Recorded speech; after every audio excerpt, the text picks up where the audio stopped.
Hey guys, welcome back. I hope you are doing good. Moving on to next company जिसकी आज हम बात करने वाले हैं वो एक कैपिटल गुड स्पेस से एक ट्रांसफार्मर बनाने वाली leading company, namely transformer and rectifier India limited, TARIL. तो ये कंपनी के बिजनेस मॉडल का हम अंडरस्टैंडिंग करेंगे, बनाती क्या है, प्रोडक्ट्स क्या है, इनका रेवेन्यू कहाँ से आता है। देन इनके साथ काफ़ी कुछ अनसर्टनिटीज, नेगेटिविटी पिछले कुछ क्वार्टर्स में दिखी है। तो has company really come out of all those problems, यहाँ पे सिचुएशन करंटली क्या है, ये पिक्चर को अंडरस्टैंड करेंगे। अब ये जो स्पेस है करंटली कंपनी बहुत ही इंटरेस्टिंग जंक्शन पे खड़ी है, गिवन जो मैसिव टेलविंड्स है इन द पावर सेक्टर। मतलब करंटली अगर देखेंगे तो पावर स्पेस से रिलेटेड या फिर उससे एडजेसेंसीज में रिलेटेड जो कंपनीज है, दे आर नॉट फॉलोइंग जो करंट मार्केट सिचुएशन है।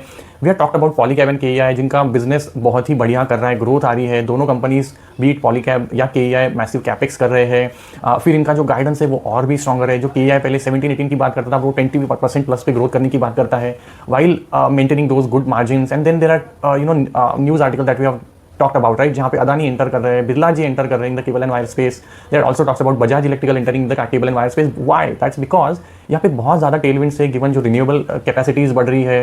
देन जो AI डेटा सेंटर्स है वो अगर बनेंगे तो again they are guzzlers of electricity. तो ये सारे जब प्रोजेक्ट्स आते हैं, इंफ्रा है, रेलवेज है, देन जो एयरपोर्ट्स बन रहे हैं, ब्रिजेस बन रहे हैं, पर कैपिटा जो कंजम्पशन है वो पिकअप हुआ है। जनवरी का जो इलेक्ट्रिसिटी कंजम्पशन का नंबर है आफ्टर अ बिट ऑफ लल पीरियड, वहाँ पे इंप्रूवमेंट दिखी है। तो क्वाइट क्लियर इंडिकेशन है कि जो पावर का डिमांड है वो बढ़ते रहेगा, बढ़ते जब रहेगा तो वो जो इंफ्रास्ट्रक्चर है उस पावर डिमांड को कैटर करने के लिए उसको उस स्केल में बढ़ना बहुत जरूरी है। और ये हमने जो ट्रांसरेल है उसके नंबर्स में भी बात किया। अगेन वेरी स्ट्रॉन्ग कमेंट्री, जहाँ पे मैनेजमेंट बहुत कॉन्फिडेंट है अच्छी ग्रोथ को लेके। तो ये जो टेलविंड्स है ना, ये ऐसी कंपनी जो टैरिल है, जो ट्रांसफार्मर बनाती है, which is a very very very की कंपोनेंट, पावर जनरेशन से घर तक या फिर इंडस्ट्री तक पावर पहुंचाने के काम में बहुत क्रिटिकल रोल प्ले करता है, उसको भी तो नेचुरली एक टेलविंड मिलता है। And that's why this company standing at a very interesting juncture, जहाँ पे एक तो इनके लिए डिमांड बहुत बढ़िया है। अब यहाँ पे जो कुछ प्रॉब्लम्स रहे हैं, will talk about that as well, जो Q2 में इन्होंने देखे थे। फिर कुछ कॉर्पोरेट गवर्नेंस रिलेटेड भी कंसर्न्स है, will try to at least those as well. But more importantly given जो मैसिव टेलविंड्स है, इसमें टैरिल कैसे पोजीशनड है, ये पिक्चर को अंडरस्टैंड करेंगे। तो इनका अगर बिजनेस मॉडल देखेंगे तो मेजरली ट्रांसफार्मर बनाने वाली कंपनी है। ट्रांसफार्मर के साथ ये रेक्टिफायर्स और रिएक्टर्स भी बनाते हैं। तो इन्होंने अपने PPT में जो शेयर किया है, तो ये डिफरेंट तरह के ट्रांसफार्मर बनाती है, जिसमें पावर ट्रांसफार्मर्स है, जो पावर जनरेशन करने के बाद जो हाई वोल्टेज इलेक्ट्रिसिटी है ये उसको डिस्ट्रीब्यूशन नेटवर्क में जब सप्लाई करते हैं तो ये पावर ट्रांसफार्मर्स की जरूरत पड़ती है। फिर डिस्ट्रीब्यूशन, तो सिटी के बाहर अगर आपका पावर अभी पहुंच गया है तो वहां से घर घर तक जब बिजली पहुंचाना है तो ये डिस्ट्रीब्यूशन ट्रांसफार्मर काम में आते हैं। देन दे आर रेक्टिफायर जो DC AC कन्वर्जन में हेल्प करते हैं। देन फर्नेस ट्रांसफार्मर से जो इंडस्ट्रीज में, लाइक मेटल इंडस्ट्री में स्पेसिफिकली अगर एग्जाम्पल देंगे तो इलेक्ट्रिक आर्क फर्नेसेस, जहाँ पे मेटल को अब जब रिसाइकल करते हो या फिर मेटल प्रोडक्शन होता है, high electricity demand, high voltage electricity demand की जरूरत होती है, जहाँ पे ये फर्नेस ट्रांसफार्मर काम में आते हैं। देन स्पेशल ट्रांसफार्मर जो रिन्यूएबल सेक्टर हो या फिर रेलवे के लिए जरूरत होती है, ये भी वो बना लेती है रिएक्टर से। तो ये इनका एक्चुअली प्रोडक्ट पोर्टफोलियो देखेंगे तो वैरिड प्रोडक्ट पोर्टफोलियो है और कैपेबिलिटी बहुत है। तो ये लो वोल्टेज से लेके 1200 kVA तक के ट्रांसफार्मर बनाती है। तो जो डिफरेंट तरह की रिक्वायरमेंट्स है across different industries and segment, उस सबको ये केटर कर सकती है। एडिशनली HVDC जो हाई वोल्टेज DC होता है सेगमेंट, यहाँ पे कंपनी का प्रेजेंस नहीं था, but recently I think last quarter में इनको पावर ग्रिड से एक HVDC, जहाँ पे करंटली प्रेजेंस नहीं है, वहाँ पे पावर ग्रिड से इनको एक ट्रांसफार्मर का रिपेयरिंग का काम मिला। तो ये 50 करोड़ का ऑर्डर है, बहुत बड़ा नहीं है, बट इससे एक्चुअली अगर कैपेबिलिटी क्या डेमोन्स्ट्रेट होती है, अगर ये टाइमली विद प्रिसीजन की अगर ऑर्डर जो उनको रिपेयर करने का अगर पूरा कर लेती है तो HVDC मैन्युफैक्चरिंग का ऑर्डर्स इनको मिल सकते हैं गोइंग फॉरवर्ड, जो बहुत बड़ा सेगमेंट है, which again is a margin accretive because यहाँ पे कंपटीशन बहुत कम है। तो करंटली जो ट्रांसरेल है, गिवन जो भी नेगेटिव एस्पेक्ट इनके बिजनेस मॉडल लिंक है, will talk about that. Despite all that, capability पे definitely there are no questions. इनका जो कैपेबिलिटी इन्होंने over the period definitely demonstrate किया है, जिसकी वजह से इनका क्लाइंटेल भी देखेंगे तो काफी स्ट्रॉन्ग क्लाइंटेल है। तो इनके अब देखेंगे पावर जनरेशन कंपनीज है, पावर ग्रिड है, NTPC है, टोरेंट पावर है, जिंदाल है, और फिर आप देखेंगे कि जो एंड कंज्यूमर कंपनीज है लाइक बिरला है, देन अल्ट्राटेक वगैरह है, जो सीमेंट कंपनीज है वहाँ पे भी ये सप्लाई करते हैं, और जो PSUs है उनको भी केटर करते हैं। तो ये इनका जो क्लाइंट बेस है वो डेफिनेटली बता रहा है आपको कि इनकी कैपेबिलिटीज है, जो डिफरेंट तरह की इंडस्ट्रीज की रिक्वायरमेंट होती है, डिफरेंट तरह के प्रोडक्ट्स को सप्लाई करने की, टैरिल उसको डेफिनेटली मीट करता है। एंड दैट्स वाई ये जो सेगमेंट है ना करंटली जहाँ पे ये टैरिल ऑपरेट कर रहा है, that is actually at a really good juncture. अब यहाँ पे दिक्कतें क्या रही है, तो इनका अगर FY25 देखेंगे बहुत बढ़िया नंबर थी इनके। रेवेन्यू ग्रोथ देखेंगे, मार्जिन्स 16% पे पहुंचे थे, जो पहले सिंगल डिजिट में होते थे। रेवेन्यू ग्रोथ बहुत बढ़िया था, प्रॉफिटेबिलिटी बहुत बढ़िया आया। उसके बाद 26 का एक्सपेक्टेशन बहुत हायर साइड पे था। तो स्टार्ट इनका FY26 का बहुत बढ़िया था, बट Q2 में जो सितंबर क्वार्टर है वहाँ पे इन्होंने कुछ चैलेंजेस फेस किए, बिकॉज ये ट्रांसफार्मर बनाने में कुछ जो कंपोनेंट्स लगते हैं ये इंपोर्ट करते हैं, जैसे कुछ कॉइल्स है या फिर कुछ कंडक्टर्स है। CROG की इन्होंने मेंशन किया, जो एक क्रिटिकल कंपोनेंट होता है, मदर कॉइल जो होता है, जो ऑलमोस्ट 30% कॉस्ट होता है ट्रांसफार्मर का, ये CROG से आता है। जो ये ऑलमोस्ट जो है ना इंपोर्ट करते थे। अब जब यहाँ पे गवर्नमेंट ने कुछ रेस्ट्रिक्शंस लगाए कि जो भी आप ट्रांसफार्मर बनाने के लिए इलेक्ट्रिकल हेवी जो आप प्रोडक्ट्स बना रहे हो उसमें जो कंपोनेंट्स है वो भी इंडियन मैन्युफैक्चर होनी चाहिए। तो ये कुछ जब रेगुलेशंस लगे तो अगर वो इंपोर्ट नहीं करेंगे तो इनका जो मैन्युफैक्चरिंग एग्जीक्यूशन है वो स्टॉल हो गया। तो ये इनको अपने कस्टमर को समझाना पड़ा, फिर यहाँ पे ये डिपेंडेंसी धीरे धीरे सॉल्व हो गई, बट उसकी वजह से इनका Q2 का रेवेन्यू है वो हैम्पर हो गया। एडिशनली देयर वर रेन्स, जिसकी वजह से अगेन जो क्लाइंट्स है जिनका जो अंडर ऑन ग्राउंड जो काम होना चाहिए था, जो स्ट्रक्चर बनाना चाहिए बिफोर इंस्टॉलिंग द ट्रांसफार्मर, वो टाइमली रेडी नहीं हो पाया था बिकॉज ऑफ हेवी रेन्स। तो क्योंकि क्लाइंट रेडी नहीं है तो रेवेन्यू रिकग्निशन नहीं हुआ। तो ये एक्चुअली कुछ फैक्टर्स रहे जिसकी वजह से Q2 इनका इंपैक्ट हो गया। But then they recovered in Q3। But उस टाइम पे कुछ और भी चीज़ें हुई, जैसे वर्ल्ड बैंक के साथ जो एक फंडेड प्रोजेक्ट था long ago, I think 5 years ago Nigeria में जो इन्होंने किया था, वहाँ पे करप्शन के चार्जेस यहाँ पे इन पे लगे। फिर इन्होंने वर्ल्ड बैंक ने इनको डीबार कर दिया, फिर वर्ल्ड बैंक ने उस डीबारमेंट से ट्रायल को निकाल दिया। बट यहाँ पे इतनी सारी अनसर्टेनिटी बन गई, स्टॉक ने अपर सर्किट लोअर सर्किट बहुत कुछ लोअर सर्किट स्पेसिफिकली देख लिया, जिसकी वजह से जो कॉन्फिडेंस है वो काफ़ी शेक हो गया। डिस्पाइट की कंपनी की कैपेबिलिटी है वहाँ पे कोई हैम्पर नहीं था। इवन जो रेवेन्यू रिकग्निशन है उस प्रोजेक्ट से ऑलरेडी हो चुका था और ऑलरेडी 2 ईयर्स से कंपनी ने वर्ल्ड बैंक के प्रोजेक्ट में पार्टिसिपेट करना भी छोड़ दिया था। बट इतनी ज़्यादा negativity around corporate governance issues because corruption के चार्जेस थे, राइट। तो ये अब उसमें से बाहर निकल गया, बट नेगेटिविटी काफ़ी और ऑलरेडी तो सेंटिमेंट तो खराब ही चल रहा है। तो ये सारी चीज़ में अगर देखेंगे तो स्टॉक ऑलमोस्ट 600 प्लस से 300 के नीचे, आई थिंक 230 का आसपास का इसका कुछ लो है। तो 60-70% का करेक्शन आ गया, अभी भी अराउंड 300 है, तो अभी भी 50% डाउन है। But tailwinds are extremely massive at this moment. तो इनका अगर आप सिचुएशन देख ले, एक बार नंबर ही देख ले, तो इनका जो रेवेन्यू है वो देखेंगे तो 32% का आया है Q3 में। एबिटा एंड जो पैट ग्रोथ है वो इवन बेटर है, 38% EBITDA growth, PAT growth 37%, margin improve है वाई बेसिस पे, 17% EBITDA margin, PAT margin around 10% पे है। अब डिस्पाइट जो डिसरप्शन Q2 में हुआ, जो विटनेस कंपनी ने किया, जहाँ पे रेवेन्यू हैम्पर हो गया, इवन मार्जिन पे प्रेशर आया, बिकॉज अगर आपका रेवेन्यू नहीं रिकग्निशन हो रहा है बट आपका जो कॉस्ट है वो तो आपके रहेंगे, तो मार्जिन भी इंपैक्ट हो गए। But despite all that 9 month का अगर इनका परफॉर्मेंस देखेंगे, they are still in line जो मार्जिन है। तो मार्जिन अभी भी 17% प्लस पे है, पैट मार्जिन 10% पे है। But despite because of those disruptions इन्होंने अपना जो रेवेन्यू का गाइडेंस है वो थोड़ा टेपर डाउन कर लेता है। ये भी एक एस्पेक्ट होता है, and we have talked about this. जब भी कोई कंपनी अपना रेवेन्यू का गाइडेंस अगर लोअर कर लेती तो कंपनी मार्केट को डेफिनेटली पसंद नहीं आता, तो नेगेटिव रिएक्शन आना पॉसिबल ही था, गिवन जो ये रेवेन्यू इन्होंने गाइडेंस अराउंड 3500 से 2600 पे कुछ लोअर डाउन कर लिया। अब ये 2600 का जो रेवेन्यू इन्होंने गाइडेंस दिया है, अगर वो वाई लेवल पे कंपेयर करेंगे दैट इज स्टिल 30% ग्रोथ। तो they were expecting 40-50% kind of a growth. अब एक्सपेक्टेशन उस हिसाब से बिल्ड हो गया, तो वैल्यूएशन पे भी इनके हायर साइड पे थे। अब सारा जो नेगेटिव एस्पेक्ट जो एक साथ एक्यूमुलेट हो गए, तो वो नेगेटिव रिएक्शन थोड़ा बहुत ज़्यादा हो गया। अब ये ऑलमोस्ट अभी 50% डाउन है। तो नंबर्स इनके अगर देखेंगे तो काफ़ी हद तक इन्होंने Q3 में ही रिकवरी कर लिया। मोर इंपॉर्टेंटली जो Q3 का कॉन कॉल था, there was some good indications कि इनका Q4 कैसे रहेगा एंड इवन जो FY27 है वो कैसा रहेगा।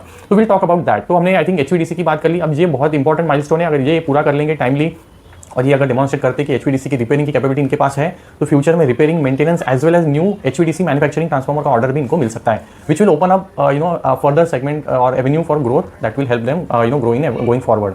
अभी अगर इनका ऑर्डर बुक का पोजीशन देख ले, बिकॉज सी बिजनेस मॉडल इनका कैसा है, अब जो ट्रांसफार्मर है ये तो कोई होम यूसेज का आइटम है नहीं, ये B2B में सप्लाई कर रहे हैं कॉर्पोरेट के साथ, या फिर B2G है गवर्नमेंट के साथ काम कर रहे हैं। तो यहाँ पे बहुत इंपॉर्टेंट होता है कि आप ऑर्डर बुक को ट्रैक करो। अगर इनका ऑर्डर बुक का पोजीशन देखेंगे, करंटली अनएग्जीक्यूटेड ऑर्डर बुक इनका अराउंड 5450 करोड़ का है, और इसमें इनको इस क्वार्टर में अराउंड 665 के नए इन्फ्लोज आए। अब इनका टारगेट क्या है, इनका कहना है by end of financial year FY26 we are targeting around 8000 crore of unexecuted order book. तो नए ऑर्डर्स आना एक्सपेक्टेड है इन दी Q4 जिसमें करंटली हम है। अब Q4 अगर देखेंगे इनका प्रीवियस ईयर का Q4 इनके लिए टिपिकली गवर्नमेंट के साथ जब डील कर रहे हो ना, रेवेन्यू रिकग्निशन वाइज हो या फिर ऑर्डर बुक के टर्म्स में हो, Q4 बहुत मीनिंगफुल होता है। प्रीवियस ईयर का भी Q4 मीनिंगफुल था, बहुत बड़ा कंपोनेंट रेवेन्यू का Q4 में आता है, एंड जो ऑर्डर बुक का पाइलअप है वो भी Q4 में आता है। तो इनके बिजनेस में वो लंपीनेस है।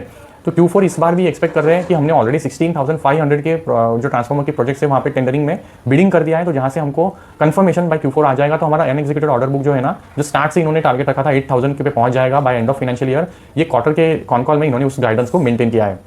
रेवेन्यू गाइडेंस की हमने ऑलरेडी बात कर ली, हम 2600 पे मेंटेन है, और जो मार्जिन से अराउंड 16-17% पे एबिटा लेवल पे रहना इनका गाइडेंस है। तो ये हो गई इनके नंबर्स की बात। हम बात करते हैं कि इनके केपेक्स क्या चल रहे हैं, बिकॉज ये बहुत ही इंटरेस्टिंग एस्पेक्ट है गिवन कंपनी का जो स्टैंडिंग है। अब हमने बात किया Q2 में इनका बिजनेस इंपैक्ट इसी वजह से भी हुआ क्योंकि रॉ मटेरियल जो कंपोनेंट ये CROG जो लैमिनेशन से वो इंपोर्ट करते हैं, कुछ कॉपर कंडक्टर्स को इंपोर्ट करते हैं, तो इंपोर्ट पे डिपेंडेंसी तो है इनका। अब अगर ये इंपोर्ट सब्स्टिट्यूट करना चाहते हैं तो दो है, अगर लोकली इसको सोर्स करो या फिर खुद ही मैन्युफैक्चर करो, बैकवर्ड इंटीग्रेशन कर लो। तो बैकवर्ड इंटीग्रेशन के इनके करंटली 6 जगह पे काम चल रहे हैं, राइट। तो ये 6 जो बैकवर्ड इंटीग्रेशन के प्लान्स है ना, ये इनके FY27 में at different stages on board आ जाएंगे। तो बेसिकली ये क्या कर रहे हैं, उसमें CTC है जो इनका Q1 FY27 में पूरा हो जाएगा, फर्स्ट क्वार्टर में ही। बेसिकली बाय जून इनका वो बैकवर्ड इंटीग्रेशन वाला प्लांट है वो रेडी हो जाएगा। जो बेसिकली CROG का ही है। Then RIP bushing, again raw material required in the transformer manufacturing, वो Q4 FY27 तक आ जाएगा। देन ये ट्रांसफॉर्मर बनाने में फैब्रिकेशन का काम होता है, ये भी ये इन हाउस करने वाली उसकी भी जो फैसिलिटी है भाई Q4 FY27 ऑनबोर्ड आ जाएगी। तो ये जो इनके प्लान 6 प्लान्स बन रहे हैं, बैकवर्ड इंटीग्रेशन इनका with this capabilities almost 100% backward integration अपना हासिल कर लेंगे। अभी इन्होंने कुछ एक्विजिशन भी किया था, I just research about it, इन्होंने अप्रैल 25 में तो बेसिकली इसी फाइनेंशियल ईयर में कंपनी का भी एक्विजिशन किया था, नेमली त्रिवेणी ट्रांसटेक। तो ये बनाती क्या है, ये वही कोल्ड रोल्ड जो ग्रेन ओरिएंटेड लैमिनेशन होते हैं ना, ये वो CROG कंपोनेंट को ही बनाते। तो इसमें इन्होंने 51% स्टेक हासिल किया, जो अगेन बैकवर्ड इंटीग्रेशन में हेल्प करता है। तो कुछ हद तक तो ऑलरेडी बैकवर्ड इंटीग्रेटेड है ही, बट उस कैपेबिलिटी को 100% तक लेके जाना है। तो ये इन्होंने 6 प्लान्स इन्होंने प्लान किए थे कि जो हमें कमीशन करने हैं, जिसका करंटली इनका काम चल रहा है और मैंने टाइमलाइंस की ऑलरेडी आपसे बात कर ली।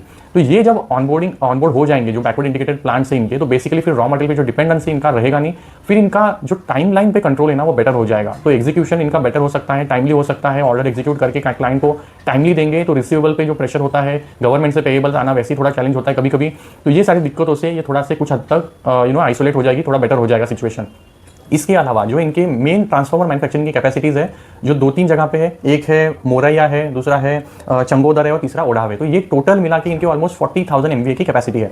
अब ये अगर मोरैया देखे 27,000 है, चंगोदर देखे 12,000 MVA है और ओढ़ाव में 1200 है। तो ये कैपेसिटीज़ भी ये रैंप अप कर रहे हैं। अब ये जो है ना ऑलमोस्ट 40,000 से 75,000 पे जा रहे हैं, जो टोटल MVA कैपेसिटी होगा ट्रांसफॉर्मर का। अगेन ये भी with in next financial year में आने वाला है। Q1 में आ जाएगा चंगोदर वाला जो 15,000 से बढ़ जाएगा, और मोरैया वाला आ जाएगा Q2 में जो 22,000 से इंप्रूव बड़ा हो जाएगा। तो ये बहुत बड़े कैपेक्स है जो ये कर रहे हैं, जिसकी वजह से इनका जो कैपेसिटी है ऑलमोस्ट 70-80% से बढ़ रहा है। तो ये मीनिंगफुल सारे जो कैपेक्स है, B it the transformer capacity या फिर बैकवर्ड इंटीग्रेशन वाली कैपेसिटीज है, ये सारे FY27 में पूरा होने का इनका टारगेट है। और विद इन फेजेस में आने वाला है, तो ऐसा नहीं कि एंड तक वेट करना पड़ेगा, with in the next financial year सारे ऑनबोर्ड आ जाएंगे। तो जिसकी वजह से क्या होगा, इनकी कैपेसिटीज बढ़ जाएंगी। करंटली जो डिमांड है वो ऑलरेडी मैसिव है, रादर इतना मैसिव है कि गवर्नमेंट ने, इफ यू रिकॉल कुछ दिन पहले न्यूज आर्टिकल आया था कि साइटिंग की डिमांड जो प्रोजेक्ट करंटली एग्जीक्यूशन हो रहे हैं डिफरेंट जगह पे इन दी कोल सेगमेंट, कोल पावर प्लांट्स, यहाँ पे ट्रांसफार्मर नहीं होने की वजह से जो कैपेसिटीज है वो आइडल है या फिर वहाँ पे काम नहीं हो रहा है। तो गवर्नमेंट ने चाइनीज इंपोर्ट पे जो बैन लगा था सिंस 2025 साल से बैन लगा था, after that Galwan clash that happened with China, ban लगा दिया था, वो बैन हटा दिया for specific use cases, specific businesses. उनको ट्रांसफार्मर या फिर इलेक्ट्रिक हेवी कंपोनेंट्स को इंपोर्ट करने की गवर्नमेंट ने इसी मंथ में परमिशन दिया है। इतनी ज़्यादा स्ट्रॉन्ग डिमांड है, because they don't want manufacturing capacities to sit idle, और फिर वो जो ग्रोथ है मैन्युफैक्चरिंग के लिए जो जरूरत है ट्रांसफार्मर की, वो हिंडर ना करे ग्रोथ में। तो गवर्नमेंट ने इंपोर्ट भी अलाउ किया है। अब ये जो सारी कैपेसिटीज आ जाएंगी, ये सारी उस डोमेस्टिक डिमांड को मीट करने के लिए बहुत क्रिटिकल है। तो ये अभी इनका अगर ऑर्डर बुक भी देखेंगे तो ऑलमोस्ट 90% तो डोमेस्टिक ही है, और डोमेस्टिक पे ही इनका पहला फोकस है। 10% जो इनका रेवेन्यू आता है एक्सपोर्ट से डिफरेंट जोग्राफीज में, बट देन फोकस इनका अभी भी डोमेस्टिक में। तो ये सारा जो कैपेसिटी है ये बहुत क्रिटिकल है, because currently they are operating all their facilities at Moraiya, Changodar या फिर Odhav, they are operating at around 75 to 80%, at some instances even higher. तो ये जब तक कैपेसिटीज नहीं आएंगी तो इनके रेवेन्यू ग्रोथ का पेस भी स्लोअर हो सकता है। तो ये कैपेसिटीज बहुत ही जरूरी है ग्रोथ को भी मेंटेन करने के लिए। अब ये जो फेजेस में आ जाएंगी तो इनका क्या टारगेट है, FY27 में हमारा जो रेवेन्यू ग्रोथ होगा वो 3800 से 4000 करोड़ के बीच में होगा। Again if you compute that basis, जो FY26 का टारगेट है ये 46% का रेवेन्यू ग्रोथ है। तो बहुत मीनिंगफुल एक्सपेक्टेड है revenue growth after these capacities come on board, जो इनको ग्रोथ में एड करेगा। अब इनका लॉन्ग टर्म विजन क्या है, जो मैंने मेरे वीडियो के थंबनेल में भी मेंशन किया है कि इनका टारगेट है 3 फाइनेंशियल ईयर में FY27, 26, 27, 28 के एंड तक इनका कहना था हम $1 बिलियन तक पहुंचेंगे, मोर देन 8,000 करोड़ का रेवेन्यू हम कर लेंगे, ऐसा इनका टारगेट था। और ये अभी भी उसी गाइडेंस के हिसाब से ही चल रहे। तो इस गाइडेंस को आप कंप्यूट करते हैं तो इनका पर ईयर जो रेवेन्यू ग्रोथ है ना वो 45-48% के आसपास होना चाहिए। तो यही टारगेट इन्होंने नेक्स्ट 27 के लिए भी रखा है, 46% का ग्रोथ इन FY27, जिसके लिए ये कैपेक्स ऑन बोर्ड आना बहुत क्रिटिकल है। And they are currently as per the con call जो Q3 में हुआ, दे आर सेइंग कि they was capex are going as per our plans. तो मीनिंगफुल होगा, बिकॉज देन डिपेंडेंसी इंपोर्ट पे आपका घट जाएगा। आप इन हाउस करेंगे तो आपका जो टाइमलाइन है वो बेटर हो जाएगा एग्जीक्यूशन का, एंड जिन कॉस्ट एडवांटेज मिलते हैं तो आप जो कंपटीशन है वहाँ पे जब टेंडरिंग होता है तो आप बेटर पोजीशन में होते हैं बिडिंग करने के लिए। तो ये सारी चीज़ें जो है ना, ये मुझे कॉन कॉल से जो पॉजिटिव, हम करंटली पॉजिटिव की बात करें, मैं नेगेटिव्स पे भी आऊँगा, there are definitely some worrying aspect as well जो थोड़े हाईलाइट होते हैं इनके कॉन कॉल्स में।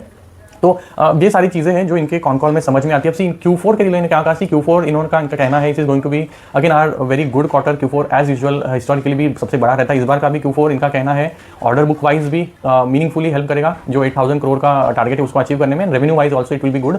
तो इनका टारगेट एक्चुअली 2600 का इन्होंने रखा है, बट दे हिंटेड कि उसको ये ओवर मीट कर लेंगे, उसको थोड़ा सा आगे ही कर लेंगे, थोड़ा ज़्यादा डिलीवर करेंगे, but they wanted to stay a bit conservative in terms of जो गाइडेंस दे रहे हैं। अब जो वर्ल्ड बैंक की इश्यूज है ऑलरेडी दे हैव बिहाइंड, दे just said कि we don't even participate anymore, we are focusing more on the domestic because अब ऑलरेडी एक बार फिंगर्स आपने बंद कर लिए तो you don't want to repeat those kind of mistakes। तो चीज़ें इनके लिए एक्चुअली अपडेट वाइज बहुत बढ़िया रही है। अब सी ये जो मार्जिन ट्रेजेक्टरी इस बार का भी आप देखेंगे तो इंप्रूव हुआ है, इसके पीछे रीजनिंग क्या रहा है एंड द ट्रेजेक्टरी क्या होगा। तो सी इनका कहना है कि हमारा जो यूटिलाइजेशन है वो हायर साइड पे, प्रोडक्ट मिक्स जो बेटर है, बिकॉज आप EHV से HVDC या फिर हायर वोल्टेज वाले प्रोडक्ट सेगमेंट में जितना ऑपरेट करेंगे कंपटीशन कम होते जाता है। Definitely there are many players like Shilchar है, then there is a GE Vernova है, then there is a Voltamp, there is a quality power, there are many players and there would be many more in the unorganised space as well जो transformers बनाते हैं। But जैसे आप higher voltage capacity की तरफ जाते हो तो वहां पे जो कंपटीशन है वो कम होता जाता है। तो टैरिल के लिए बेटर क्या है कि वो ज्यादा हायर वोल्टेज वाले सेगमेंट में ऑपरेट करे जहां पे कंपटीशन कम हो, तो प्राइसिंग बेटर मिलेगा, तो मार्जिन बेटर होंगे। तो अब HVDC that's why I mention कि it is very critical step, अगर यहाँ पे एग्जीक्यूशन कर लेगा ना तो मार्जिन का जो ट्रेजेक्टरी वो बेटर होना और मेंटेन करना उस लेवल पे इनके लिए पॉसिबल हो पाएगा। तो एग्जीक्यूशन बेटर रहा है, यूटिलाइजेशन बेटर रहा है, देन इन्होंने अपना जो ये प्रोडक्ट मिक्स बेटर किया है, वहां से ग्रोथ आया है, जो इनके मार्जिन का जो ट्रेजेक्टरी वो बेटर होते हुए दिख रहा है। अब सी ये जो मार्जिन कितने सस्टेनेबल है ना, ये actually again a bit of a question है जो ओवर पीरियड आंसर होगा। बिकॉज सी करंटली जो है ना there are massive tailwinds, demand बहुत बढ़िया है, तो डिमांड जब बढ़िया होता है तो you have a tendency to command a better pricing. But just imagine, I mean hypothetical situations, अगर यहाँ पे सारे प्लेयर्स जो करंटली हो भी रहा है कुछ हद तक, सारे प्लेयर्स अगर सोचे कि हम हमारी कैपेसिटीज को बढ़ाएं, जैसे केबल एंड वायर स्पेस में आ रहा है नए नए प्लेयर्स आ रहे हैं, सारे अगर प्लेयर्स सोचे कि हमारी कैपेसिटीज को रैंप अप करें, कैपेक्स बढ़ाएं, जो कर भी रही है कुछ कंपनियां, तो क्या होगा ना एक जगह एक पॉइंट आएगा कि जहां पे सप्लाई ओवरशूट करने लगेगा। मतलब जितना डिमांड है उससे ज़्यादा अगर सप्लाई होगा कुछ ड्यूरेशन में तो फिर क्या होने लगेगा, प्राइसिंग पावर है ना वो इंपैक्ट करने लगेगा, फिर इनको फिर मार्जिन पे थोड़ा प्रेशर दिखने लगेगा। तो ये एक्चुअली बिजनेस जो है ना एक साइकिल में चलता है, जो ये टाइल का बिजनेस है। तो you will have to be very careful. Currently situation है ये इनके लिए टेलविंड है, बट ओवर पीरियड अगर अगले 2-3 साल में, जो करंटली तो कंपनी कहती है कि अगले 5 साल के लिए हमें कोई टेंशन नहीं है, because the demand, because of all the tailwinds and renewables, AI, all this factors is going to drive at least meaningfully for 5 years। But you have to be very very closely looking at how it, because बड़े large up cycle में there will be some smaller down cycles as well. तो cycle एक line में नहीं होता है, cycle में भी there will be small mini down cycles and then it again goes. तो you have to be very careful and patient and quietly keenly observe what is their order book and how is it position, because काम तो B2B है, order book पे नजर होना बहुत जरूरी है। तो सी इन्होंने ऑर्डर बुक के रिलेटेड भी कुछ अपडेट शेयर किया। सी इनका पहले जो एस्पेक्ट होता ना ऑर्डर बुक को related, they were quite lenient with what kind of orders you are accepting, but इन्होंने अभी अपनी पॉलिसी को थोड़ा चेंज किया। अब ये क्या कहते हैं, हम ऑर्डर्स वहीं पे पार्टिसिपेट कर रहे हैं जो अगले हम 18 से 24 मंथ के बीच में एग्जीक्यूट कर लेंगे। बिकॉज फिर क्या होता है ना, आपको फिर उस रिलेटेड जो भी ऑर्डर आपने बिड किया है, जब जीता है उसके रिलेटेड जो आपको रॉ मटेरियल वो आपको लेना है, और फिर आपका प्राइसिंग भी डिसाइड हो जाता है। फिर अगर रॉ मटेरियल के प्राइसेस बढ़ते हैं और आपने ऑलरेडी अगर ऑर्डर ले लिया है तो फिर आपको अगेन मार्जिन पे प्रेशर आ सकता है। तो इन्होंने क्या किया, अपना टाइमलाइन जो है ना वो कम कर दिया। पहले maybe they were going around 30-36 months as well, जहां पे बिड कर रहे थे, but they have restricted them now to nearly 18%, कुछ हद तक 24 मंथ्स। तो ये लोअर किया है because they want to be at a good position जब ये ऑर्डर्स में पार्टिसिपेट कर रहे हैं and not have any impact on their margin. तो ये एक्चुअली प्रूडेंट स्टेप है, अच्छा है, because there are ample opportunities as they have mentioned there in because हमने बात किया राइट, जो ट्रांसमिशन कंपनीज है आफ्टर लॉन्ग पीरियड, जो MSDCL है, जो महाराष्ट्र है, पंजाब हरियाणा, कुछ स्टेट्स में जो सालों से लॉस बना रहे थे, तो ये सारे जो डिस्कॉम्स वगैरह है ये सब प्रॉफिटेबल बन रहे हैं। तो not just the newer segments like AI, data center that are driving the growth, but existing अगर कंपनीज अगर लॉस से प्रॉफिट में आती है तो जो पुराना लेगेसी ट्रांसफॉर्मर का जो पूरा सिस्टम बना हुआ है वहां पे तो अपग्रेडेशन की जरूरत होगी, बिकॉज उन कंपनीज को भी तो अपने लॉसेस को रिड्यूस करना है, मिनिमाइज करना है, अपने इंफ्रास्ट्रक्चर को रिवैम्प करना पड़ेगा। तो ये अनदर फैक्टर है जो ग्रोथ को ड्राइव करेगा। तो it is going to be a good story for at least few years जिसमें टैरिल पार्टिसिपेट कर सकता है। तो ये बहुत सारी चीजें हैं, वेल अलाइंड है और कंपनी बहुत ही स्वीट स्पॉट में है। और जो स्टॉक प्राइस करेक्शन हुआ है, it is actually offering a good entry point, obviously not a good I mean buy और sell recommendation, but worth watching. I also made some tracking positions, I am tracking it closely along with quality power, जिसकी में भी हम अलग separate next video में बात करेंगे। तब इनके लिए इनका जब मैंने कॉन कॉल सुना तो मुझे नेगेटिव एस्पेक्ट क्या लगे ना, उसके रिलेटेड में कुछ बात करना चाहता हूँ। सी अब इस कंपनी के रिलेटेड ना कॉर्पोरेट गवर्नेंस के हमेशा से कुछ ना कुछ पॉइंट्स रेज होते हुए हम उनकी बात कर लेते हैं। सी इनके अगर आप मैनेजमेंट का अगर रेम्यूनरेशन देखें ना, जो FY25 में चेंज हुआ, तो ये पहले देखेंगे जो इनके ममतोरा साहब है, जो आई थिंक मैनेजिंग डायरेक्टर है, तो ये दोनों जितेंद्र ममतोरा एंड सत्येन ममतोरा, इनका जो रेम्यूनरेशन है ना पहले 75 लाख 50 लाख था रिस्पेक्टिवली, वो FY25 में 5 करोड़ एंड 6.5 करोड़ हो गया। तो मीनिंगफुल जंप हो गया, मल्टीपल टाइम्स इनका रेम्यूनरेशन बढ़ गया एक ही साल में। तो that is actually negative flag. एक ही साल में आप इतना ज्यादा रेम्यूनरेशन मैनेजमेंट का कैसे बढ़ा सकते हो, तो that is a bit of negative जब इतना ज्यादा रेम्यूनरेशन MDs वगैरह CEOs का बढ़ता है। ये पहला मुझे थोड़ा नेगेटिव एस्पेक्ट लगा। दूसरा, इनका जो CEO है recently he suddenly stepped out. I mean मतलब कंपनी इतना बढ़िया कर रही है, ग्रोथ प्रॉस्पेक्ट इतना बढ़िया है, साइटिंग सम पर्सनल रीजंस ही एग्जिटेड द बिजनेस। तो जो सत्येन ममतोरा जो MD थे, उन्होंने ही ये रिस्पॉन्सिबिलिटी CEO की पोजीशन भी ले ली है। तो ये अनइंटेंडेड या फिर अनटोल्ड, मतलब कभी कॉन्कॉल्स में पहले जिक्र नहीं हुआ, सडनली जब किसी मैनेजर पोजीशन का एग्जिट होता है विदाउट एनी प्रॉपर रीजनिंग, तो ये एक्चुअली थोड़ी नेगेटिव इंडिकेशन देता है। देन जो थर्ड है, इनका अगर कॉन्कॉल सुनेंगे ना तो इनका कम्युनिकेशन स्टाइल मुझे पसंद नहीं आता है। They not very clear what they are targeting, और दोनों के बीच में even the CFO and the CEO उनके कम्युनिकेशन में सिंक्रोनाइजेशन नहीं है। तो एक अगर CEO बोल रहा है कि हमारे मार्जिन 15-16% रहेंगे, तो जो चंचल रजोरा CFO है वो आके कॉन्कॉल पे बोल रहा है हमारे मार्जिन 16 to 17% पे रहेंगे। तो ये actually one of the incident है जिसकी मैं बात कर रहा हूँ, but there were multiple incidents जहाँ पे मुझे लगा कि they were not 100% on the same page. See ऐसा नहीं है कि they are trying to misguide, but the communication gap I found at multiple places during their con call while addressing the client sorry the analyst queries they were trying to do. इसके अलावा एक और aspect है जो इन्होंने mention किया किसी, अब जो बात आया ये चाइना वाला, जो चाइना के मैन्युफैक्चरर से जो चाइना से इंपोर्ट है उसको अलाउ करेंगे कि नहीं करेंगे। तो सीईओ भाई साहब बोल रहे थे कि ऐसा पॉसिबल ही नहीं है, सीएफओ बोल रहे थे कि ऐसा तो हमने कोई न्यूज़ पढ़ा ही नहीं है, फिर सीईओ ने क्लियर किया कि नहीं हाँ ऐसा न्यूज़ आया है and it's not actually rumour, it's actually real news. तो फिर मतलब I don't know, I mean they are also talking with themselves, I mean I don't know, I mean what's happening exactly, but there were conflicting answers while they were answering to analyst in a live con call, so doesn't give a really good picture. तो ये कुछ aspect रही है management का रेडशीट, poor communication, हैपहज़ार्ड communication, sudden remuneration का जो increase हुआ है, जो सैलरीज इनकी बढ़ाई गई, तो ये सारी जो चीज़ें थोड़ी सी नेगेटिव लगी। एंड देन एडिशनली सर जो इनका स्ट्रक्चर है, इनका अगर देखेंगे तो इनका ऑलमोस्ट 20% जो शेयर है वो प्लेस्ड है, अभी भी बैलेंस शीट पे थोड़ा डेट भी है। हालांकि इनका वर्किंग कैपिटल साइकिल थोड़ा इंप्रूव हुआ है, बट वहाँ पे भी कुछ कंसर्न है। जैसे गवर्नमेंट के साथ डील करते हो तो पेमेंट टाइमली आना एक चैलेंज होता है। फिर इनके कुछ हिस्टोरिकली अगर देखेंगे आप एनालिसिस इनका करके देखेंगे तो कुछ बैड डेट्स भी बने हैं, तो रिसीवेबल्स इनका थोड़ा स्टक होता है कभी कभी। तो ये सारी चीज़ें तो है ही। अब जब आप हायर पेस पे ग्रो कर रहे हो ना, तो आप रॉ मटेरियल का इन्वेंट्री एक्वायर करते हो, तो इन्वेंट्री आपका डेज बढ़ जाता है, तो which is natural with the high pace of growth आपकी इन्वेंट्री बढ़ती है, बट देन रिसीवेबल्स अगर आपके स्टक होते हैं और वो बैड डेट बनते हैं तो it is actually negative. And ये हर बिजनेस के साथ एक्चुअली होता है। तो ये जो भी गवर्नमेंट के साथ बेसिकली ऑपरेट करती है, तो ये एक्चुअली थोड़े कुछ नेगेटिव एस्पेक्ट है जो इनके बिजनेस के साथ एक्चुअली क्लोजली और नीटली लिंक्ड है। तो जो भी एक्चुअली किसी भी इस कंपनी को देखते वक्त ध्यान में रखना बहुत जरूरी है। तो ये सारी एस्पेक्ट रहे हैं, हमने आई थिंक बात कर लिया ये बैकवर्ड इंटीग्रेशन वगैरह क्या कर रहे हैं। एक्सपोर्ट के रिलेटेड इनका गाइडेंस है कि हम अराउंड 10% के आसपास ही उसको मेंटेन करेंगे। We are not focus towards export, majorly we are going to first focus on the domestic requirement, उसको फुलफिल कर लेते हैं and we still have capacity to cater to, then will go into outside markets. तो ये सब कुछ रहा है। अब एक और जो एस्पेक्ट है, ये शायद किसी कॉन कॉल में वगैरह पे शायद डिस्कस नहीं हुआ हो, but there is also focus on BESS, battery electric storage solution. तो अब पावर आप जनरेट करते हो तो एक एस्पेक्ट है आप उसको ट्रांसफर करो, जहां पे रिक्वायरमेंट है ए पे जनरेट करो, बी पे उसको लेके जाओ, जहां पे ट्रांसफार्मर जो है ना वो की रोल प्ले करता है, जो इवन हम ट्रांसलेट की बात करते हैं उनके लिए बहुत ही पॉजिटिव ट्रिगर्स होते हैं। बट अगर BESS जो बैटरी इलेक्ट्रिक स्टोरेज सोल्यूशन अगर वो लार्ज स्केल पे बनने लगे तो पावर को कैरी करके दूसरी जगह लेके जाने का जो नीड है शायद उतना ना हो। वहीं पे जहाँ पे रिक्वायरमेंट है वहीं पे अगर प्लांट बने तो उसको BESS की जगह वजह से स्टोर किया जा सकता है, तो जो ट्रांसमिशन है उसकी कैपेसिटी उतनी ना बढ़ानी पड़े। तो ये एक्चुअली एक करंटली पैन आउट नहीं हो रहा है, but that could be one aspect that can negatively impact their business. तो I wanted to even highlight that. अब इन्होंने QIP किया था रिसेंटली, तो ये केपेक्स को फंडिंग जब कर रहे हैं तो इन्होंने FY25 में 500 करोड़ का QIP किया था, जहाँ पे कुछ अच्छे फंड्स ने पार्टिसिपेट भी किया था। तो दैट शो की company, I mean people have interest in this business. अब इनका जो स्टेक है अगर आप देखेंगे इंस्टीट्यूशनल या फिर DIS का बहुत कोई मीनिंगफुल नहीं है, but they have some stake. इसके अलावा अगर कुछ और चीज़ों की बात करें, जो इनका लाइफ साइकिल अभी देखेंगे ना, तो एज ए मेंशन ये साइक्लिकल बिजनेस है, अपटर्न में करंटली है, बट ये कब तक अपटर्न में होगा, it's not like sustainable long term kind of a growth story. Like से हॉस्पिटल जो सस्टेनेबली ग्रो कर सकते हैं विद द बेड एडिशन, ये बिजनेस को आपको ऑर्डर बुक और जो टेलविंड्स करंटली है उसके हिसाब से देखना, समझना, एनालाइज करना बहुत जरूरी है। सडनली अगर दिखता है कि ओवर कैपेसिटीज बिल्ड हो रही है, because many players actually are doing capacity ramp up in their facilities, तो जब भी दिखेगा कि ओवर कैपेसिटी बिल्ड हो रही है तो इनका जो मार्जिन प्रोफाइल है जो करंटली 16-17% पे ना, वो मेंटेन करना will be a difficult aspect. ये बहुत जरूरी है उसको ट्रैक करना। तो ये जब तक टेलविंड्स केटर कर रहे हैं, टैरिल जैसा कंपनी बेनिफिट करता रहेगा, गिवन जो मैसिव इनके पास कैपेबिलिटी है जो इन्होंने ओवर द पीरियड डेमोन्स्ट्रेट किया है, लार्ज क्लाइंट बेस है, तो करंटली बहुत स्वीट स्पॉट में है। प्राइस करेक्शन की वजह से PE भी इनका नीचे है, हिस्टोरिकल कंपैरिजन में इनका PE दिखे, EV बाय EBITDA दिखे तो बहुत नीचे है currently, not dirt cheap but relatively lower side पे है। So worth tracking and keeping on your watch list. Let me know what you think about this company in comment section. If you have any questions, I will address those in the upcoming video. Thank you so much.